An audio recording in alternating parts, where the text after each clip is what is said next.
Hello दोस्तों, नमस्कार। मैं हूं सोनू जगदाले गावड़े। मैं स्वागत करती हूं आपका आपके अपने चैनल हॉस्पिटल नौकरी पर। दोस्तों, आज हम बात करने जा रहे हैं उन कैंडिडेट्स के लिए जो कि अपीयर होना चाह रहे हैं एमएससी नर्सिंग एंट्रेंस एग्ज़ाम के लिए। तो यहाँ पर हम कुछ सब्जेक्ट्स जो बहुत ही महत्वपूर्ण हैं उनकी एग्ज़ाम पर्पस से, एग्ज़ाम पॉइंट ऑफ व्यू से, उन सब्जेक्ट्स के बारे में हम डीप नॉलेज लेकर के आ रहे हैं और उससे रिलेटेड हम एमसीक्यूज़ भी डील करेंगे। तो आज जिस सब्जेक्ट के बारे में हम बात करने जा रहे हैं दोस्तों, वो आपने अपने बीएससी नर्सिंग 4 ईयर प्रोग्राम के सेकेंड ईयर में पढ़ा होगा। और वो सब्जेक्ट है फार्माकोलॉजी, पैथोलॉजी एंड जेनेटिक्स। ये 3 सब्जेक्ट हमें एक साथ एक ही पेपर में पढ़ाए जाते हैं, pharmacology, pathology and genetics, because all 3 are related. ये तीनों एक दूसरे से आपस में रिलेटेड हैं। तो आज जिसके बारे में हम बात करने जा रहे हैं वो है पैथोलॉजी। तो पैथोलॉजी से बहुत सारे क्वेश्चंस, बहुत सारे एमसीक्यूज़ विभिन्न एंट्रेंस एग्जाम्स में पूछे जाते हैं।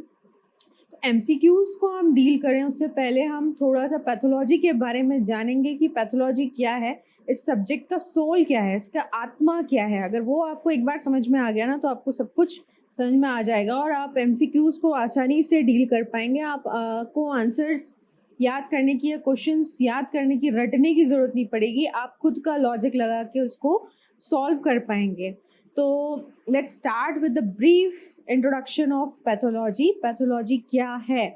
तो जो पैथोलॉजी वर्ड है उसका लिटरल मीनिंग है, जो ये 2 वर्ड्स से बन के आया है, पैथोस एंड लोगोस। तो लोगोस या लॉजिक का मतलब होता है स्टडी, एंड पैथोस मतलब होता है सफरिंग या सफ़र करना। अगर इसका हिंदी में हम लिटरल मीनिंग देखें तो हिंदी में पैथोलॉजी का जो शाब्दिक अर्थ या मीनिंग निकलता है वो है विकृति विज्ञान। तो विज्ञान तो आप जानते ही हैं, साइंटिफिक स्टडी, और विकृति मतलब डिफॉर्मिटी। यानी कि अगर हम कहें तो pathology is the study of disease या सफरिंग। जब डिसीज होती है तो सफरिंग होती है, और जब डिसीज होती है तो किसी सेल में, यहाँ पे देखिए हमेशा हम बात करते हैं सेल से, क्योंकि जो भी चेंजेस आने हैं डिसीज़ की वजह से, या डिसीज़ जिस वजह से हुई है, या कॉजेटिव एजेंट की वजह से जो चेंजेस आएंगे। अब यहाँ कॉजेटिव एजेंट की बात आई है, तो कॉजेटिव एजेंट जो है जिस कारण से डिसीज़ हुई है वो फिजिकल एजेंट हो सकता है, वो केमिकल एजेंट हो सकता है, वो बायोलॉजिकल एजेंट हो सकता है। तो इन तीनों एजेंट की वजह से जो विकृति आती है, यानी जो चेंजेस आए हैं किसी कोशिका की नॉर्मल मॉर्फोलॉजी और फंक्शनिंग में, जो चेंजेस आए हैं, तो अगर सेल में चेंजेस आ रहे हैं, cell undergone stress, cell stress के अंडर में है, तो उसमें चेंजेस आ रहे हैं, तो वो टिश्यू लेवल पे भी हमको दिखाई देंगे, और फिर उसका जो प्रभाव है वो ऑर्गन की मॉर्फोलॉजी और फंक्शनिंग पे भी पड़ेगा। तो इसको हम हिंदी में क्या कहते हैं? विकृति आ गई। तो ये जो चेंजेस आए हैं इसकी स्टडी हम करते हैं किसके अंतर्गत? पैथोलॉजी के अंतर्गत। तो pathology is the foundation of medical science and practice, है ना। It is the scientific study of disease. So ये एक ब्रिज है, हम कह सकते हैं, डिसीज की स्टडी के लिए, और फिर हम उसमें जो चेंजेस आते हैं हम उसको बहुत बेसिक लेवल पर स्टडी करते हैं, study of structural and functional level at the cellular level, है ना। सेल में चेंजेस आएंगे उसका इफेक्ट टिश्यूज में दिखेगा, टिश्यूज में चेंजेस आएंगे उसका इफेक्ट किस पर दिखेगा? ऑर्गन पर दिखेगा। तो हम जब भी पैथोलॉजी में डिसीज की बात करते हैं तो हम शुरुआत कहाँ से करते हैं? सेल्यूलर लेवल से शुरुआत करते हैं। तो पैथोलॉजी का या पैथोलॉजी स्टडी करने का मेन रीज़न क्या है? Whys and wherefores. क्यों हुआ कोई डिसीज़, है ना, कहाँ से आया, और उसके साइन एंड सिम्टम्स क्या है। ठीक है। नाउ जब भी हम डिसीज़ की स्टडी करते हैं तो सेकंड मैंने आपको पहली चीज़ बताई डेफिनेशन, दूसरी बताई हम पैथोलॉजी क्यों पढ़ते हैं, क्यों स्टडी करते हैं। दूसरा, हम पैथोलॉजी में या हम डिसीज़ की स्टडी में कुछ टूल्स का यूज़ करते हैं, है ना, ताकि हम डिसीज़ का डायग्नोसिस करें। उसके लिए डिसीज़ डायग्नोसिस में भी पैथोलॉजी की स्टडी बहुत इम्पॉर्टेंट होती है। कुछ रेडियोग्राफ्स हैं, जैसे सिटी स्कैन है, एमआरआई है, अल्ट्रासाउंड है, क्लियर ड्राइंग्स हैं, मॉलिक्यूलर एबनॉर्मलिटीज़ हैं। इनका उपयोग हम जो है, these are the tools, microscopy है, लाइट माइक्रोस्कोप है, इलेक्ट्रॉन माइक्रोस्कोपी है, इनका उपयोग हम करते हैं किसी भी डिसीज़ को स्टडी करने के लिए. So these are the tools and techniques in pathology. अब पैथोलॉजी को हम जो है थोड़ा सा हिस्ट्री देख लें पैथोलॉजी का, तो माइक्रोस्कोपी की शुरुआत हुई, ये एक रिवोल्यूशनरी डिस्कवरी थी, है ना. फिर लुई पाश्चर के डेमोन्स्ट्रेशंस हैं, है ना. बहुत तेज़ी से माइक्रो ऑर्गेनिजम्स की डिस्कवरी जब हुई, माइक्रोस्कोप्स की डिस्कवरी हुई, तो एक तरह से कह सकते हैं हम pathology as a discipline establish होने लगा. तो यहाँ पर रडोल्फ वर्चो 1821 to 1902 जिन्होंने सेलुलर पैथोलॉजी के बारे में बात कही, and Rudolf Virchow is also known as father of pathology. उन्होंने क्या बोला, किसी भी डिसीज की शुरुआत कहाँ से होती है, सेल इंजुरी से होती है. तो उन्होंने क्या दिया, सेलुलर बेसिस ऑफ पैथोलॉजी. उन्होंने पैथोलॉजी की सेल्यूलर बेसिस की बात कही कि जब भी डिसीज की शुरुआत होगी तो कहाँ से होगी, इसका इनिशिएशन होगा कहाँ से होगा, सेल इंजुरी से होगा. नाउ कुछ सब डिविजन्स की बात कर ले हम पैथोलॉजी की. तो पैथोलॉजी की कुछ सब डिविजन्स हैं, जैसे हिस्टोपैथोलॉजी, जहाँ पर हम डिसीज डायग्नोसिस के लिए टिश्यूज़ का एग्जामिनेशन करते हैं. साइटोपैथोलॉजी, साइटो मीन्स सेल, तो जब हम डिसीज डायग्नोसिस के लिए आइसोलेटेड सेल्स का एग्जामिनेशन करते हैं. देन हिमेटोलॉजी, तो हिमेटोलॉजी में हम ब्लड रिलेटेड डिसऑर्डर्स और ब्लड के कंपोनेंट्स के बारे में बात करते हैं.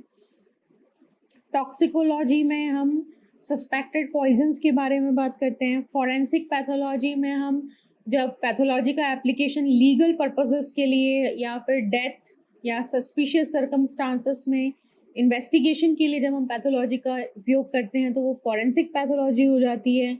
केमिकल पैथोलॉजी, डिसीज़ और डायग्नोसिस के लिए जब हम टिश्यू या फ्लूइड्स में जो होने वाले केमिकल चेंजेस की बात करते हैं तो वो केमिकल पैथोलॉजी हो जाता है. टूल्स और टेक्निक्स की जब हमने बात करी थी तो टूल्स की बात करी थी, टेक्निक्स में हम लाइट माइक्रोस्कोपी का यूज़ करते हैं सेल टिश्यू के स्ट्रक्चर को देखने के लिए. हिस्टोकेमिस्ट्री में हम टिश्यूज़ की केमिस्ट्री को स्टडी करते हैं. इम्यूनोकेमिस्ट्री में हम एंटीबॉडीज़ की बात करते हैं, एंटीजन्स की बात करते हैं.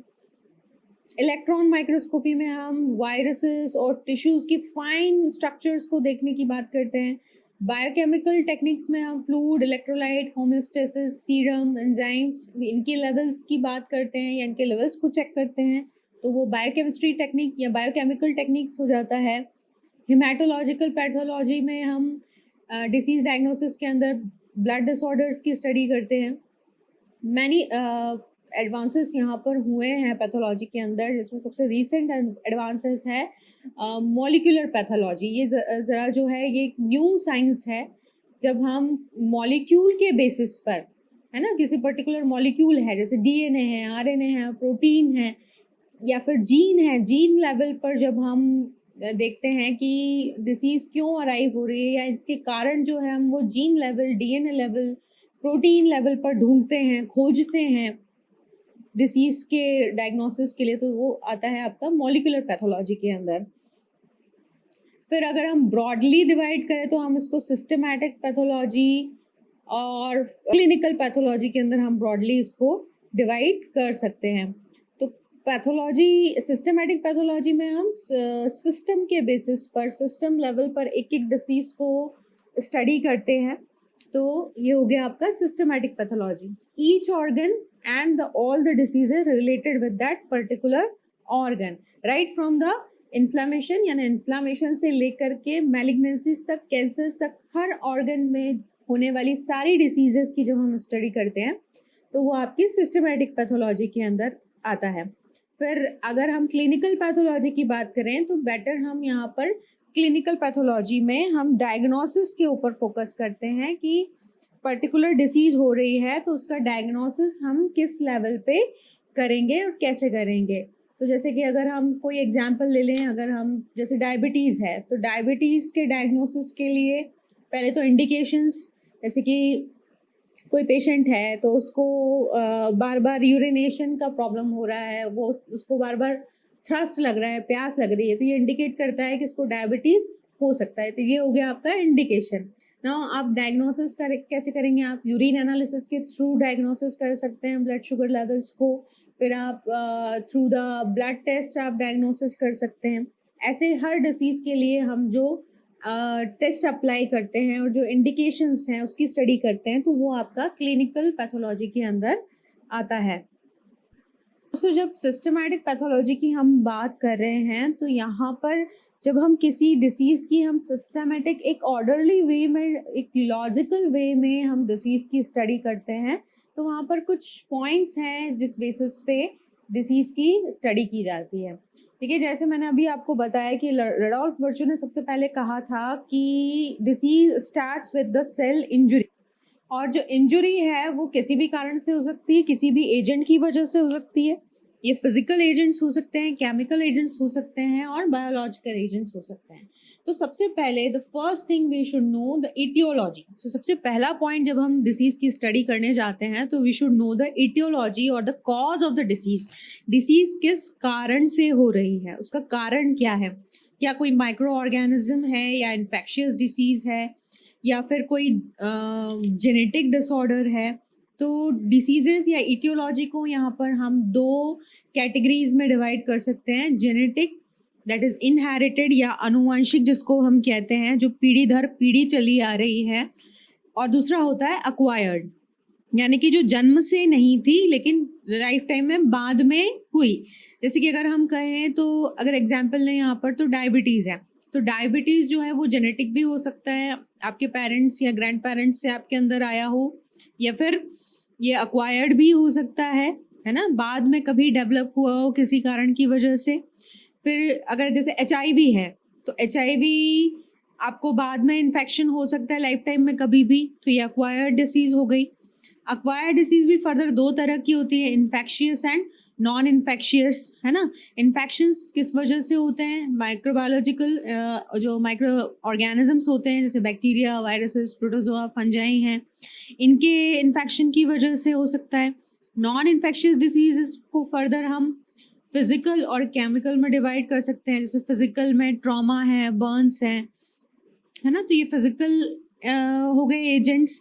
फिर केमिकल एजेंट्स हैं, कार्सिनोजेंस हैं, इंसेक्टिसाइड्स, पेस्टिसाइड्स जो हम डेली कंज्यूम कर लेते हैं, वो कहीं ना कहीं जाकर के हमको आगे जाकर के डिसीज़ या मेलिग्नेंसीज का भी कारण हो सकते हैं, है ना। और कुछ डिसीजेज जो होती हैं वो मल्टीफैक्टोरियल होते हैं। मल्टीफैक्टोरियल मतलब जेनेटिक भी है और एक्वायर्ड, उसके जो कॉज हैं वो जेनेटिक भी हो सकते हैं और एक्वायर्ड भी हो सकते हैं। तो जो मल्टीफैक्टोरियल डिसीजेज हैं वो आपकी, उसको हम क्या कहते हैं, उसको सिंड्रोम कहते हैं, है ना। जैसे HIV है या एड्स है, एक्वायर्ड इम्यूनोडेफिशिएंसी सिंड्रोम। तो इसमें बहुत तरह के मल्टीफैक्टोरियल यहाँ पर कॉजेज हो गए। तो ये हो गया आपका इटियोलॉजी। तो कोई भी डिसीज को हम स्टडी करने जा रहे हैं तो सबसे पहले उसका क्या होना चाहिए? कारण, यानी इटियोलॉजी पता होनी चाहिए आपको। जैसे किसी को टाइफॉइड हुआ है ना, टाइफॉइड डिसीज होती है, ये क्या है आपका? अक्वायर्ड डिसीज है ना। पॉजिटिव एजेंट यहाँ पर क्या हो गया? Salmonella typhi. साल्मोनेला टाइफी के इन्फेक्शन की वजह से क्या हो गया? टाइफॉइड। तो ये हो गई आपकी इटियोलॉजी। सेकेंड आपका आता है एस्पेक्ट पैथोजेनेसिस। तो पैथोजेनेसिस क्या है? पैथोजेनेसिस का अगर हम डेफिनेशन देखें तो ये क्या है? मैकेनिज्म ऑफ डिसीज, है ना। डिसीज का जो प्रोसेस है, किस तरह से, कैसे डिसीज प्रोग्रेस किया, उसका प्रोसेस क्या है, ये आता है आपका पैथोजेनेसिस के अंदर। Mechanism of disease through which cause changes the morphological और functional changes in the cell, या हम उसको कहते हैं कि जो इटियोलॉजिकल एजेंट है उसकी वजह से किसी सेल की या टिश्यू की मॉर्फोलॉजी में या फंक्शंस में क्या चेंजेस आए और कैसे आए, that is the mechanism of disease. और प्रोग्रेशन ऑफ डिसीज, है ना, कैसे डिसीज कोई प्रोग्रेस हुई है ना।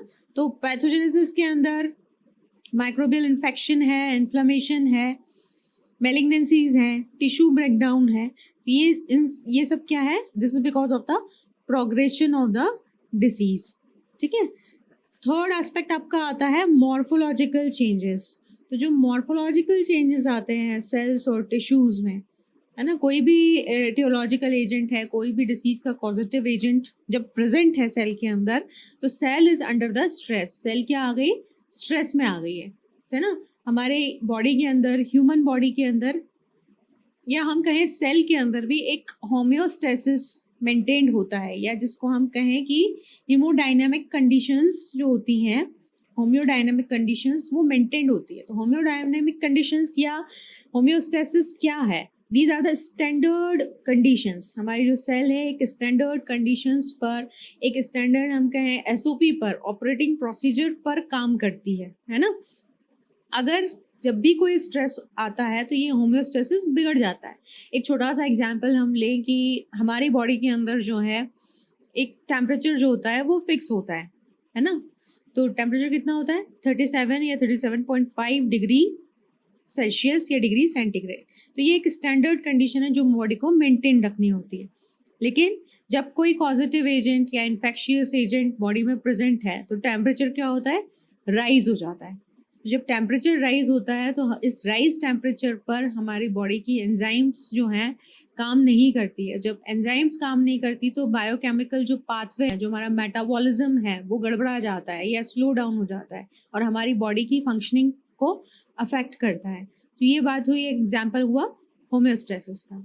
तो जब सेल स्ट्रेस में होती है, स्ट्रेस में कब होती है, जब कोई एटियोलॉजिकल एजेंट बॉडी में प्रेजेंट हो, तो सेल क्या होती है, इंजर्ड होती है, हो जाती है। सेल अपने आप को क्या करती है, अडेप्ट करने की कोशिश करती है ना। तो जो इंजरी है ये रिवर्सिबल भी हो सकती है और इरिवर्सिबल भी हो सकती है। तो सेल जब अडेप्ट नहीं कर पाती है तो उसके अंदर इरिवर्सिबल इंजरीज हो जाती है which leads to the disease और इवन सेल डेथ। तो यहाँ पर जो मॉर्फोलॉजिकल चेंजेस आ रहे हैं, when the cell and the tissue is affected by the disease, जब सेल और टिश्यू डिसीज से प्रभावित है तो उसके अंदर कुछ मॉर्फोलॉजिकल चेंजेस, यानी उसकी जो संरचना है उसके अंदर चेंजेस आ रहे हैं। तो यहाँ पर उस मॉर्फोलॉजिकल चेंजेस को हमें ऑब्जर्व करना है। तो एक होता है ग्रॉस मॉर्फोलॉजी, यानी मोटे तौर पर हम नेकेड आई से देख पा रहे हैं कि क्या चेंजेस आ रहे हैं, और दूसरा होता है आपका माइक्रोस्कोपिक चेंजेस, है ना। सेल टिश्यू सैंपल लिया हमने, उसमें माइक्रोस्कोपिक चेंजेस हमें सेल के अंदर क्या दिखाई दिए हैं, क्या वो श्रिंक हो गई है या एनलार्ज हो गई है, उसके अंदर जो ऑर्गेनली है वो नॉर्मली उनका जो स्ट्रक्चर होता है वो है या नहीं है ना। तो ये हमें ऑब्जर्व करना है, ये स्ट्रक्चरल और फंक्शनल चेंजेस क्या आ रहे हैं उसमें, ये हम माइक्रोस्कोपिकली ऑब्जर्व करते हैं, है ना। जैसे रेडॉल्फ पर्चू ने कहा था, disease always starts with the cell injury। Fourth point आता है आपका क्लिनिकल मैनिफेस्टेशंस। तो जैसे नाम से ही पता चल रहा है कि जब भी कोई डिसीज हो रही है तो क्लिनिकली आपको उसमें क्या ऑब्जर्वेबल चेंजेस पेशेंट के अंदर दिखाई दे रहे हैं। क्लिनिकल मैनिफेस्टेशन के अंदर दो चीज़ें हैं, साइन एंड सिम्टम्स, है ना। That is the sign and symptoms of the disease we have to observe. तो साइन क्या होता है, सिम्टम्स क्या होता है। क्लिनिकल मैनिफेस्टेशंस जो है वो दो तरह से हम इसको दो चीज़ों में डिवाइड कर सकते हैं, जैसे कि ऑब्जेक्टिव एंड सब्जेक्टिव। तो ऑब्जेक्टिव के अंदर जो फिजिशियन ऑब्जर्व कर रहा है साइंस पेशेंट के अंदर, उनको हम साइंस कहते हैं। जैसे कि आप गए डॉक्टर के पास, एग्जाम्पल हम ले लें, है ना। तो आपको जॉइंडिस हो रहा है, डॉक्टर को क्या दिखाई दे रहा है, फिजिशियन को क्या दिखाई दे रहा है, आपकी आईज येलो हैं, नेल्स येलो हैं, स्किन पेल हो गई है, येलोइश हो गई है। तो ये क्या है, साइंस जो कि फिजिशियन ऑब्जर्व कर रहा है। फिर सब्जेक्टिव के क्लिनिकल मैनिफेस्टेशंस के अंदर क्या आता है, सिम्टम्स, जो कि पेशेंट बता रहा है, किसको बता रहा है, फिजिशियन को बता रहा है कि उसे क्या तकलीफ हो रही है ना, उसे क्या दिक्कत हो रही है। It is stated by the patient, this is because of the functional derangements, यानी कि जो फंक्शनल चेंजेस आए हैं किसी पर्टिकुलर ऑर्गन में किसी डिसीज़ की वजह से, है ना। फॉर एग्जांपल जैसे अगर डायबिटीज़ का ही अगर हम एग्जांपल ले लें तो पेशेंट बताएगा फिजिशियन को कि मुझे बार बार जो है यूरिनेशन का प्रॉब्लम हो रहा है, थ्रस्ट, हंगर, है ना। तब ये जो है ये सिम्टम्स हो जाएंगे किसके, जो आपको सब्जेक्टिव आपके क्लिनिकल मैनिफेस्टेशन के अंदर आएगा। तो जब मल्टीपल एबनॉर्मलिटीज़ होती हैं तो उसे हम क्या कहते हैं, जिसमें साइन एंड सिम्टम्स सारे इंक्लूडेड हैं, multiple sign and symptoms include हैं, मल्टीपल एबनॉर्मलिटीज़ के अंदर आता है, उसे कहते हैं हम सिंड्रोम। इसके बाद आता है क्लिनिकल मैनिफेस्टेशन के बाद जो आपका नेक्स्ट एस्पेक्ट आता है इन पैथोलॉजी, वो है आपका प्रोग्नोसिस। तो प्रोग्नोसिस जो वर्ड है, इसको अगर हम डिवाइड करें तो प्रोग्नोसिस ना फोर FORE, फोर मतलब पहले से, नोइंग यानी पहले से पता होना, है ना, जिसको हम प्रिडिक्शन कहते हैं, है ना, प्रोग्नोसिस को हम प्रिडिक्शन भी कह सकते हैं।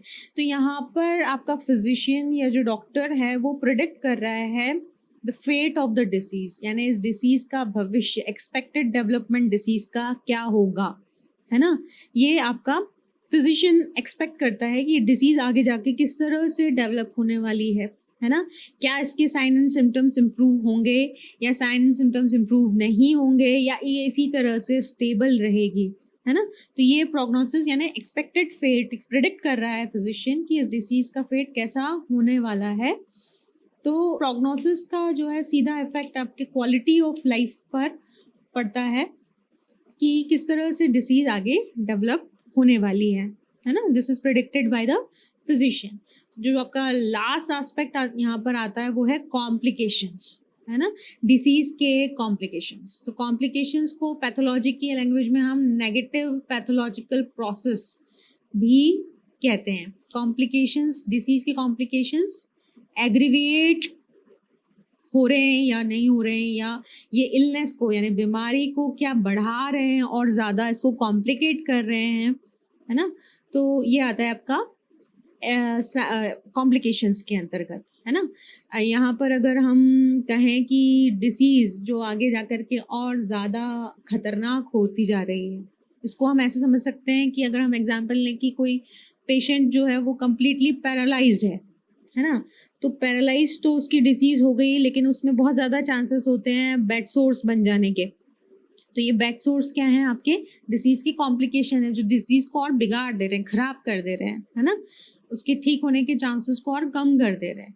फिर एक और एग्जांपल हम ले सकते हैं, जैसे perforations and haemorrhage in typhoid ulcers, है ना। इंटेस्टाइन में क्या हो गया है, परफोरेशन और हेमरेज हो गया है ना, जो टाइफॉइड के जो अल्सर्स होते हैं उसमें, और परफोरेशन मतलब छेद बन जाना, है ना, होल्स बन जाना, और हेमरेज हो जाना, ब्लड फ्लो से ब्लड रिसना।